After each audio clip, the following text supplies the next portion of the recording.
Perfect civil engineering এর পক্ষ থেকে আপনাদেরকে আবারও স্বাগতম। আজকের এই সেশনে দেখানোর চেষ্টা করব কিভাবে কোনো ফাইন এগ্রিগেটের এফএমটা ক্যালকুলেশন করা যায়। তো আসুন আমরা জেনে নেই যে এফএম বা ফাইন মডুলাস এটা কি। ফাইন মডুলাস হলো কোনো এগ্রিগেট, অর্থাৎ সেটা ফাইন এগ্রিগেট কিংবা কোনো কোর্স এগ্রিগেটের একটা গাণিতিক হিসাবের ফলাফল, যেটা আপনারা টিউটোরিয়ালের মাধ্যমে বুঝতে পারবেন যে আসলে এই গাণিতিক যে ক্যালকুলেশন এটা কিভাবে করা যায়। তো সিপ কি, অর্থাৎ এই ফাইন এগ্রিগেটের জন্য আমরা যে সিপ অ্যানালাইজ করবো, সিপটা কি। তো সিপকে যদি আপনি সহজভাবে বলতে চান তাহলে সিপ হলো একটা জালি, একটা পাত্রের নিচে কিছু ফাঁকা ফাঁকা ফাঁকা ফাঁকা চিত্রে দেখতে পারতেছেন যে কিছু নিচে যেন একটা নির্দিষ্ট পার্টিকেল থেকে বাকিগুলো পাস হয়ে যায়, এরকম ফাঁকা ফাঁকা ক্ষুদ্র ক্ষুদ্র ছিদ্র আছে। তো এটাই হচ্ছে সিপ। যেই পার্টিকেলগুলো ওই ছিদ্র থেকে, ওই ফাঁকা অংশ থেকে একটু ছোট হয় সেগুলো পাস করে যায়, আর বড়গুলো ওই সিপের উপরে জমা পড়ে যায়। তো আমরা জানি যে এসটিএম অনুযায়ী বেশ কিছু স্ট্যান্ডার্ড সিপ আছে, তার মধ্যে আমরা সবচেয়ে বেশি ইউজ করে থাকি 3/4 ইঞ্চ, 3/8 ইঞ্চ, 4 ইঞ্চ, কিংবা 4 নম্বর সিপ, 8 নম্বর সিপ, 16 নম্বর সিপ, 30 নম্বর সিপ, 40 নম্বর সিপ এবং 100 নম্বর সিপ। তো এখানে যদি আমরা বলতে চাই 4 নম্বর সিপ বলতে কি বোঝায়, তো 4 নম্বর সিপ বলতে বোঝায় যে 4 ইঞ্চ সিপ যেটা, সেটা হচ্ছে 1 ইঞ্চির মধ্যে 4টা ছিদ্র মতো থাকবে। আর আপনার 16 নম্বর সিপ যদি বোঝা যায় তাহলে লিনিয়ারলি ভাবে আপনার 16টা ছোট ছোট ছোট ছোট আপনার ছিদ্র থাকবে। আর 100 নম্বর সিপ বলতে কোনটা বোঝাবে, তাহলে স্বাভাবিকভাবে আমরা বুঝতে পারতেছি যে 1 ইঞ্চি জায়গার মধ্যে 100টা ছিদ্রর মতো এরকম দেখতেছেন যে একটা সিপ এরকম 1 ইঞ্চির ভিতরে 100টা ক্ষুদ্র ক্ষুদ্র ক্ষুদ্র ক্ষুদ্র ছিদ্র থাকবে। তো আমাদের এই সিপ অ্যানালাইসিস করার জন্য যে জিনিসটা প্রয়োজন হবে সেটা হচ্ছে আমাদের যে ফাইন এগ্রিগেট, যেটা আমরা ফাইন মডুলাস অর্থাৎ এফএম বের করব, সেটা আমাদের দরকার হবে।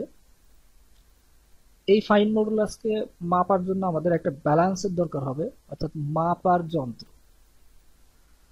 আর যেহেতু আমরা সিপ অ্যানালাইসিস করব, অবশ্যই আমাদের সিপ দরকার হবে, অর্থাৎ যে কটা আমি স্ট্যান্ডার্ড সাইজের যে সিপগুলো বললাম এই সিপগুলো প্রয়োজন হবে। আর এই সিপ অ্যানালাইসিস করার যখন করব তখন এই অ্যানালাইসিসের মাধ্যমে যে ডাটাগুলো পাবো, এই ডাটাগুলো লিখে রাখার জন্য আমরা একটা ডাটা শিট, কলম ইত্যাদি আমাদের এগুলো প্রয়োজন হবে।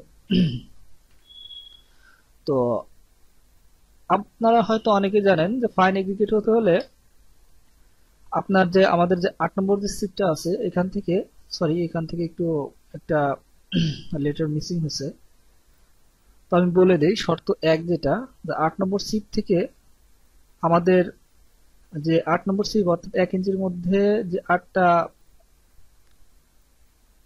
ছিদ্র মতো থাকে, অর্থাৎ 8 নম্বর যে আমাদের সিটটা আছে এখান থেকে 95% অ্যাগ্রিগেট পাস হতে হবে, নাহলে সেটাকে আমরা ফাইন অ্যাগ্রিগেট বলতে পারবো না। শর্ত নম্বর 2 হলো যে 4 নম্বর সিপ যেটা আছে সেটা 85% অ্যাগ্রিগেট পাস হতে হবে, অর্থাৎ 85%। যদি 100 গ্রাম যদি আমরা অ্যাগ্রিগেট নেই তাহলে অবশ্যই ওই যে আমাদের যে 4 নম্বর যে সিবে থাকবে, তো টোটালের 85% পাস হয়ে যাবে।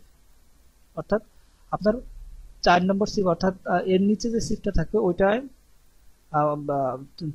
4 নম্বরের আগ পর্যন্ত আপনার 85 গ্রাম এর কম, অর্থাৎ 15 গ্রাম সর্বোচ্চ জমা হতে পারবে, আর বাকিটা নিচে চলে যাবে, পাস করে চলে যাবে। তো এই যে আমরা প্রসেসিং এই কাজটা যেটা করব, এই কাজটার যে পদ্ধতিগুলো, এটা হলো প্রথমে আমাদের যেটা করতে হবে সেটা হচ্ছে যে আমরা 500 গ্রাম ফাইন এগ্রিগেট, যেখানে আমরা আমাদের কনস্ট্রাকশন সাইটে যখন ফাইন এগ্রিগেট গুলো আসবে, অথবা যদি আপনি পরীক্ষা করতে চান আপনার নিজস্ব ল্যাবে, তখন ওই এগ্রিগেটটা আপনি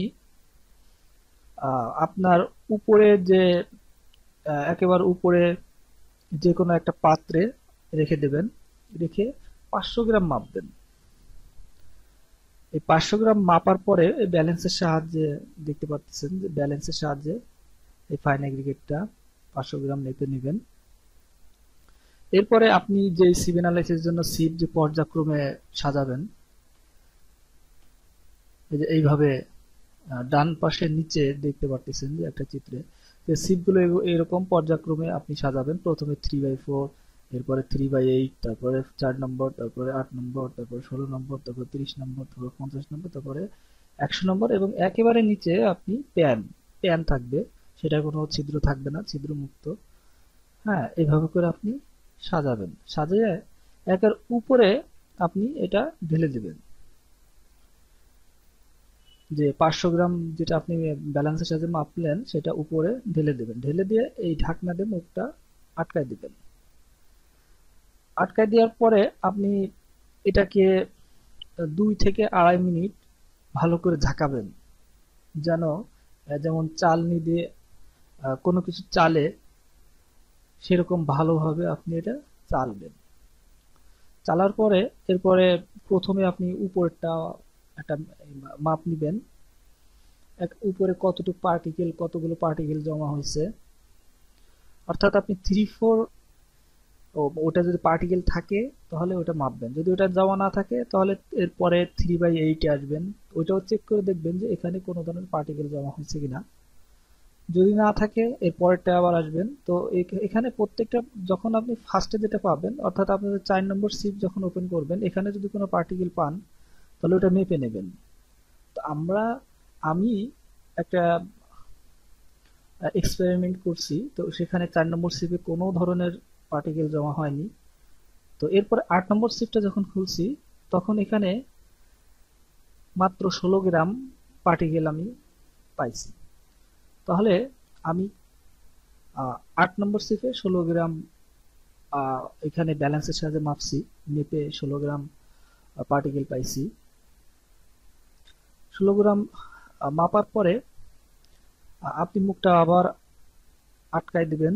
আপনার যে ইয়েটা আছে, সিভ অ্যানালিসিস যে সিপগুলো আছে, এই সিপগুলো মুখটা এই যে ঢাকনা দিয়ে মুখটা আটকায় দিবেন, দিয়ে আবার 2 থেকে 2.5 মিনিট ঝাঁকি দিবেন, যাতে ভিতরে যেগুলো আছে, অনেক সময় আমরা বেশিরভাগ আমরা ম্যানুয়ালি হাত দিয়ে ঝাঁকাঝাঁকি করি, যার কারণে অনেক সময় ভালোভাবে ঝাঁকিটা পড়ে না, যার কারণে যে ভিতরে যে পার্টিকেল গুলো থাকে এগুলো পাস করে না। এজন্য আমরা প্রত্যেকটার মেজারমেন্ট নিব।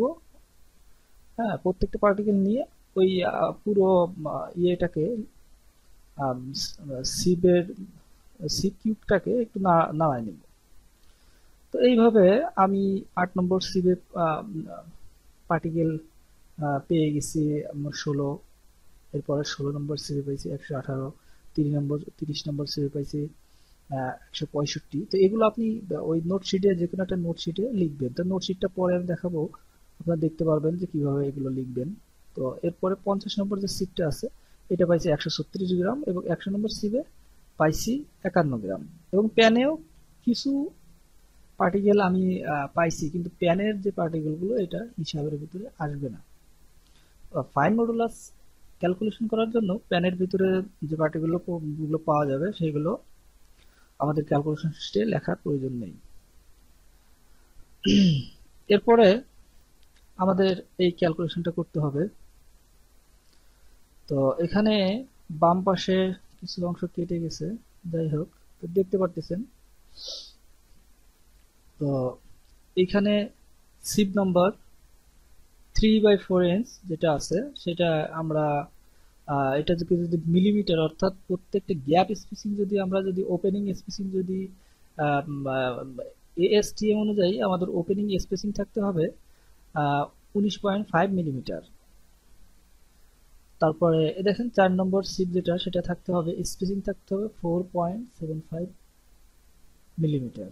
অর্থাৎ আমি বলছিলাম যে 1 ইঞ্চি একটা অংশে আপনার স্পেসিং 4টা ফাঁকা থাকতে হবে। তো এই ফাঁকার যে স্পেসিংটা সেটা এখানে দেখতে পাচ্ছেন 4.75 এবং আপনার 8 নম্বর সিপে যে স্পেসিং থাকবে সেটা 2.36। এইভাবে করে আপনার পর্যায়ক্রমে যে স্পেসিংটা এটা এরকম থাকবে। তো এটা আপনার করার কিছু নেই, আপনি যদি সঠিকভাবে সিপ অ্যানালাইসিস টুল বক্সটি যদি কিনে নেন তাহলে এটা ওইভাবে করে করা থাকে। তো এটা জাস্ট দেখানোর জন্য এই ডাটাটা শো করছি। এরপরে এখান থেকে কতটুকু পরিমাণ আমরা পাইছি, অর্থাৎ এই যে আমি আর কি এক্সপেরিমেন্ট করার সময় আমি এখানে 8 নম্বর যে সিটটা আছে এটা 16 গ্রাম, এরপরে 118 গ্রাম, 30 নম্বরটায় আমি 165 গ্রাম, 50 নম্বরটা 136 গ্রাম এবং 100 নম্বর যে সিটটা আছে সেটা 51 গ্রাম পার্টিকেল সংগ্রহ করছি, অর্থাৎ জমা পড়ছে। তো টোটাল যদি আমি হিসাব করি, যেহেতু প্যানের হিসাবটা হবে না সেহেতু প্যানটা আমি এখানে লিখিনি। তো প্যানের যদি যতটুকু জমা হয়েছিল এটা যদি প্রয়োজন হতো আমি লিখতাম, তাহলে সবকটা যোগ করতাম, তাহলে এখানে আমরা ফার্স্টে 500 গ্রাম নিয়েছিলাম, তো এখানে 500 গ্রামই হতো, অর্থাৎ প্যানে 14 গ্রাম জমা পড়ছিল। তো এখন আমাদের সব কয়টা পার্টিকেল যোগ করলে 16, 118, 165, 136, 51 সবকটা যোগ করলে আমাদের যে ভ্যালুটা আসে সেটা 486 গ্রাম। ওকে, এখন আমাদের একটা পার্সেন্টেজ হিসাব করতে হবে। তো পার্সেন্টেজটা হিসাব করতে হবে কিরকম, এখানে জমা পড়ছে কত, এখানে জমা পড়ছে 16 গ্রাম। 16 গ্রামকে এই টোটাল যে পার্টিকেল আছে 486 গ্রাম যতটুকু আমরা ভ্যালু পাইছি 486 গ্রাম, এটা দিয়ে ভাগ করে 100 দিয়ে গুণ করলে আমরা টোটাল 100 গ্রামের কত পার্সেন্ট জমা হয়েছে 8 নম্বর সিপে এটা পেয়ে যাব।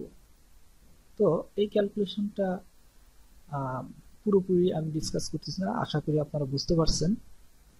তাহলে 8 নম্বর সিপে জমা পড়ছে 3.3%, 16 নম্বর সিপে জমা পড়ছে 24.28%,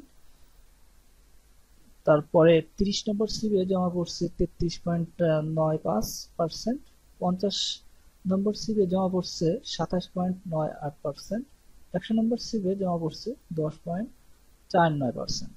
ওকে, তাহলে এখানে যেগুলো পার্সেন্টেজ হিসেবে আছে এগুলোকে যদি আপনি যোগ করেন 3.5, 24.28, 33.95, 95, 27.98, 10.49 এই সবকটাকে যদি আমরা যোগ করি তাহলে আমরা 100% পাচ্ছি। এখানে আমাদের একটা কিউমুলেটিভ যে পার্সেন্টেজ একটা রিটেন এটা একটা ক্যালকুলেশন করতে হবে। এই ক্যালকুলেশনটা খুবই সহজ। তো এটা আপনি ক্যালকুলেশন করবেন কিভাবে, আপনার এখানে যে ভ্যালুটা পাইছেন, যে পার্সেন্টেজটা পাইছেন তার উপরে পার্সেন্টেজটার সাথে আপনি যোগ করে দিবেন। তাহলে গ্রাজুয়ালি ভাবে এইটা এবং এটা অনেকটা একই সিমিলারিটি ভাবে, যে এখানে টোটাল যোগ করে আমি 100% পাইছি, এখানে আমরা একটা যোগ করে করে করে 100% পর্যন্ত আসছি। তো এখানে যেহেতু কোনো ভ্যালুই পাইনি, এখানে 0% এখানে জমা হয়েছে, তাহলে এখানে 0% প্লাস 3.3%, এটা যোগ করলে 3.3, এটা 24.28 এবং এর আগে যে ভ্যালুটা সেটা 3.3, এটা যোগ করলে আমরা পাচ্ছি কত, 27.6।